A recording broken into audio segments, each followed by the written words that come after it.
El Señor esté con ustedes. Y con tu espíritu. Lectura del Santo Evangelio según San Juan. Gloria a ti, Señor. El primer día de la semana, María Magdalena fue al sepulcro al amanecer, todavía en tinieblas, y vio la losa quitada del sepulcro.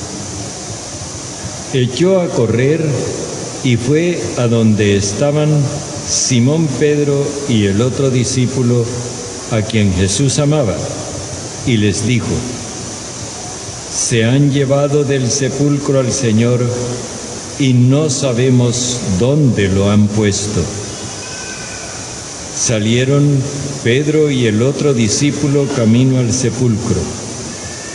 Corrían simultáneamente, pero el otro discípulo corría más que Pedro.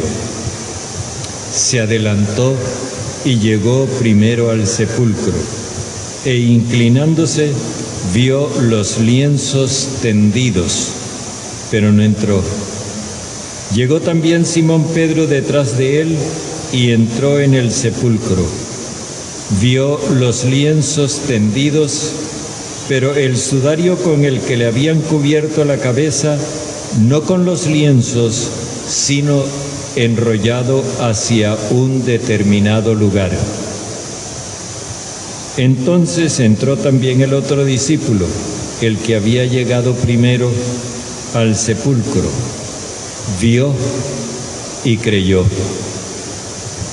pues hasta entonces no habían entendido la Escritura, que Él había de resucitar de entre los muertos. Palabra del Señor. Gloria a ti, Señor Jesús.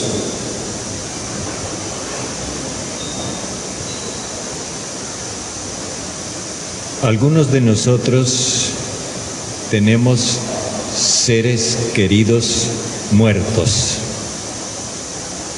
Alguno tendrá el recuerdo de su madre muerta, de su padre muerto o de ambos, o también de hermanos, tíos, en fin, hijos, amigos.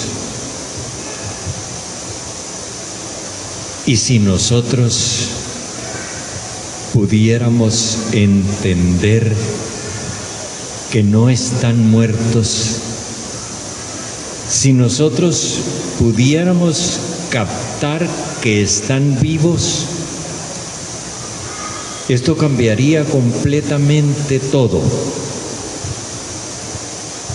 En la época de Jesús había dos grupos que pensaban distinto respecto de esto de la resurrección. El primer grupo era el de los saduceos, los sumos sacerdotes. No eran cualesquier personas, eran los sumos sacerdotes.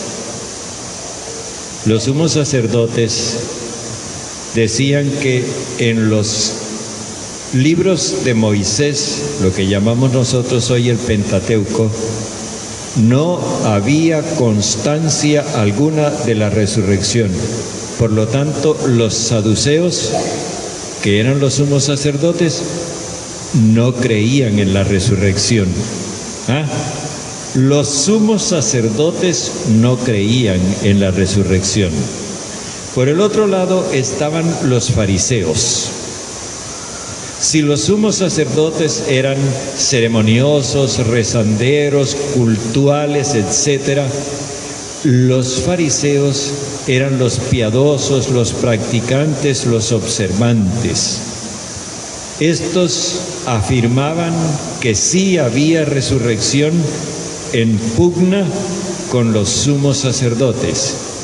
Pero la resurrección de la que ellos hablaban consistía en volver a una vida como esta que vivimos ahora, para volver a morirse.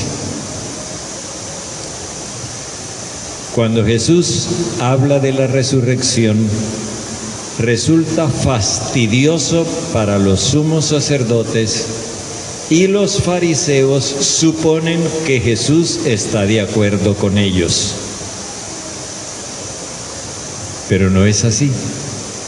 Cuando Jesús habla de la resurrección, está dando a entender que Dios tiene algo mucho mejor para darle a sus hijos que esta vida que se muere.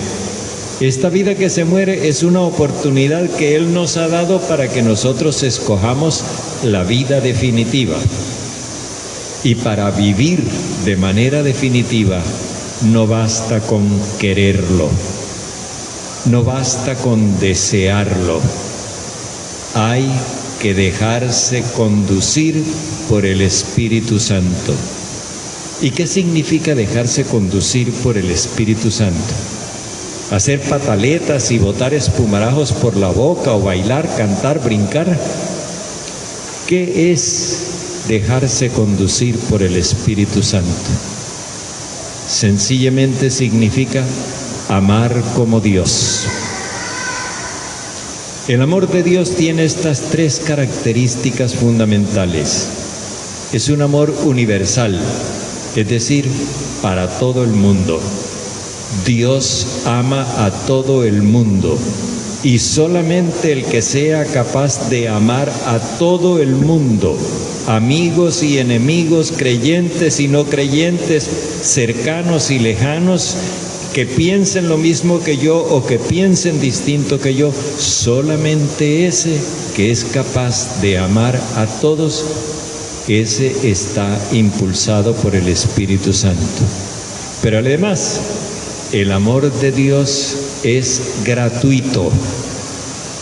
No es un amor que se compra, ni se vende, ni se conquista, ni se gana. Es un amor que se da espontáneamente, sin pedir requisitos. Cuando nosotros amamos así, sin exigir nada a cambio, entonces nos dejamos guiar por el Espíritu Santo. Y en tercer lugar, el amor de Dios es fiel. No es un amor que dependa de los vaivenes y sube y bajas de la vida, no. Es un amor que permanece siempre el mismo. En la carta de Pablo, la primera carta de Pablo a Timoteo, hay una expresión que lo dice todo. Refiriéndose a Jesús, dice: si nosotros le somos infieles, Él permanece fiel porque no puede negarse a sí mismo. Qué bueno que nosotros pensáramos en nuestra fidelidad de esa manera.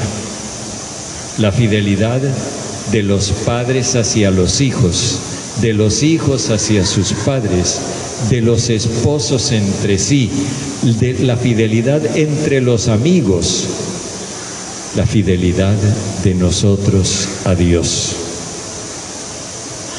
Cuando miramos las cosas de ese modo, nos damos cuenta de que siguiendo al Espíritu Santo como lo hizo Jesús, llegamos a la vida eterna. Y la vida eterna no consiste en una repetición de esta vida mortal. Es una vida muy superior. Tanto que precisamente por eso es que mucha gente todavía no ha visto al Señor resucitado, porque quieren verlo con los ojos de la carne, y no se trata de verlo con los ojos de la carne, porque ver a Jesús en una persona que de pronto me resulta antipática, o una persona que ha hablado mal de mí, o una persona que me ha maltratado, o una persona que aprovecha cualquier ocasión para perjudicarme, ver a Jesús en esa persona no es fácil. Y ahí es donde nosotros desarrollamos la capacidad de ver al Señor. Fijémonos lo que nos dice el Evangelio. Los dos discípulos llegaron por caminos diferentes, llegaron simultáneamente al sepulcro. Llegó primero el discípulo que amaba a Jesús porque lo impulsaba el amor, y él llega primero, pero tiene un gesto de deferencia con Pedro para reconciliarse con él, porque Pedro había negado al Señor mientras él lo había acompañado hasta el pie de la cruz. Y deja entrar primero a Pedro. Pero Pedro todavía no cree. El discípulo amado entra, ve y cree, porque él ve de una manera distinta. No tenemos tiempo para meditar en todo lo que ese evangelio contiene, pero quedémonos con eso. Hay que desarrollar la capacidad para ver al Señor resucitado, con el fin de que nosotros también podamos seguirlo por el camino hacia la vida eterna.